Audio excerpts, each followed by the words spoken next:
from the square. Another building just came down. It's pure chaos here. We need to... Oh, another explosion. Buried in ancient scrolls lies a prophecy that could ignite the Middle East, shatter alliances, and awaken angels and demons from the shadows. You've been told the danger is nuclear. You've been told the conflict is political. But what if the truth is spiritual? This is not just another war. This is the fulfillment of a script written before the foundations of the earth. And one nation sits at the center of it all: Iran. The land we now call Iran was once called Persia. It was not a rogue state or a pariah nation. It was an empire, glorious, ruthless, chosen. Cyrus the Great ruled Persia. But he didn't just rule, it was prophesied that he would. Thus saith the Lord to his anointed, to Cyrus, I will go before thee, and make the crooked places straight. I will give thee the treasures of darkness. Isaiah 45. The only non-Jew ever called anointed by God in Scripture was a Persian king. Persia helped Israel return from exile. Persia funded the rebuilding of the temple in Jerusalem. Persia stood as a tool in God's hands. But what was once an instrument of restoration will become a weapon of wrath. Persia is not done. Its shadow walks through time, and the prophets saw what that shadow would become. Let me take you to the river Tigris, a quiet morning, and a prophet named Daniel trembling with visions. In Daniel chapter 10, something strange happens. The prophet prays. He fasts for 21 days. No answers come. Until I lifted up mine eyes, and looked, and behold, a man clothed in linen, with a face like lightning, and eyes like fire. This is no ordinary angel. This is a heavenly warrior. But he's late.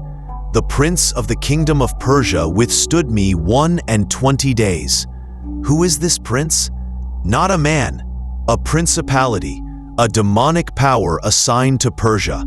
For 3 weeks, this angel fought through the realm of darkness. He continues, And now will I return to fight with the prince of Persia, and when I am gone forth, lo, the prince of Grecia shall come. There are powers behind empires, and the power behind Persia was strong. So strong, it delayed a messenger from heaven. So when we look at modern Iran, are we just seeing a nation? Or are we witnessing the movements of an ancient power in modern flesh? This is what they never told you, that the headlines are just the surface, and beneath is war in the unseen realm. Fast forward to the prophet Ezekiel, a man in exile, a man who sees beyond time. In chapter 38, God tells Ezekiel to set his face against a future enemy, Gog of the land of Magog. Gog, the chief prince of Meshech and Tubal, I will turn thee back, and put hooks into thy jaws, and I will bring thee forth. This is not just about one man. Gog is a spirit, a military leader inspired by evil. But Gog doesn't come alone. He gathers a coalition, and listen carefully, because here is the key. Persia, Cush, and Put with them, all of them with shield and helmet.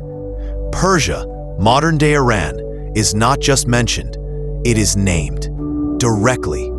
In the final war against Israel, Iran is on the front lines. Not maybe, not metaphorically, literally. Thousands of years before Ahmadinejad, before the Ayatollahs, before nukes and protests and embargoes, the Bible said Persia will march. And they won't march alone. Remember what Daniel revealed. Behind every empire is a prince, an invisible entity. Persia has a prince. This same prince, the spirit over ancient Persia, is not dead. Spirits don't die. He waits. He whispers. He plots. And when the stage is set, he moves. The alliances of Iran today echo the exact alignment Ezekiel warned about. Russia, Turkey, Libya, Ethiopia, and Persia. They surround Israel like storm clouds. Ezekiel says it plainly, "Thou shalt come up against my people of Israel. As a cloud to cover the land, it shall be in the latter days." And what is Iran's rallying cry today? Death to Israel, death to America. This is not coincidence. It is orchestration. Written in the stars, carved in scrolls, sealed by fire. What once was a kingdom that liberated the Jews has now vowed to erase them. Let's go deeper. Let's open the scrolls of Isaiah and Jeremiah. Let's talk about Elam. Elam was an ancient territory, now inside Iran's western borders, and God had something terrifying to say about it. The burden of Elam. "Behold, I will break the bow of Elam, the chief of their might. I will scatter them toward all winds." Elam's bow, its military strength, will be shattered. But that's not all. "And I will set my throne in Elam, and I will bring again the captivity of Elam." God will break Elam, but he will also restore. Isaiah adds to the mystery. In chapter 21, he has a vision so terrifying he nearly collapses. "My heart panted, fearfulness affrighted me. Babylon is fallen, is fallen." In this vision, Persia destroys Babylon. It's a prophecy that came true, and also hasn't yet. Because Revelation 17 says Babylon will rise again in the last days. Not the city, but the system. And once again, Persia will be involved. Go back with me to the palace of Susa, the book of Esther, the time of King Xerxes, and a man named Haman. He was second in command, proud, manipulative, obsessed with power, and with the destruction of one people, the Jews. There is a certain people scattered abroad. Their laws are different. Therefore, it is not for the king's profit to suffer them. Let it be written that they may be destroyed. 1. Esther 3. A genocide was decreed. A day was chosen. Haman planned to erase Israel from the earth. But God raised up Esther, and Haman was hung on the very gallows he built. Now, listen closely. Modern Iran, the successor of ancient Persia, echoes the words of Haman. Israel must be wiped from the map. The Zionist regime must be destroyed. History doesn't repeat, it prophesies.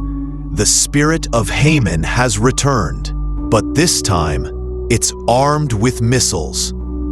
They have said, "Come and let us cut them off from being a nation, that the name of Israel may be no more in remembrance."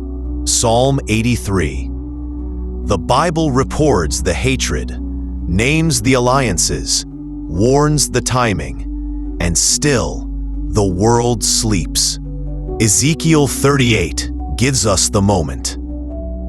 "The latter years thou shalt come into the land, which is brought back from the sword, gathered out of many people, against the mountains of Israel." The nation of Israel, reborn in 1948, matches this prophecy perfectly. But it's not just the gathering that triggers Gog's invasion. It's wealth.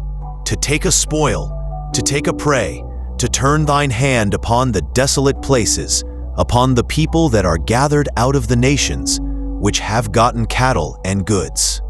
Oil, gas, innovation, control. Iran doesn't just hate Israel, it sees opportunity in its destruction. And behind Iran stands Russia, ancient Magog, pushing, pulling, whispering. The prophetic puzzle fits too perfectly to ignore. So what happens when Iran and its allies march on Israel? When the prophecies align and the armies gather? God does not stay silent, and it shall come to pass, at the same time when Gog shall come against the land of Israel, that my fury shall come up in my face. Surely in that day there shall be a great shaking in the land of Israel, so that the fishes of the sea and the fowls of the heaven shall shake at my presence. An earthquake, not a minor tremor, but a divine eruption, a signal, a sentence. I will plead against him with pestilence and with blood, and I will rain upon him great hailstones, fire, and brimstone. This is not a battle Israel wins by drones or diplomacy. It is God Himself who intervenes. Why?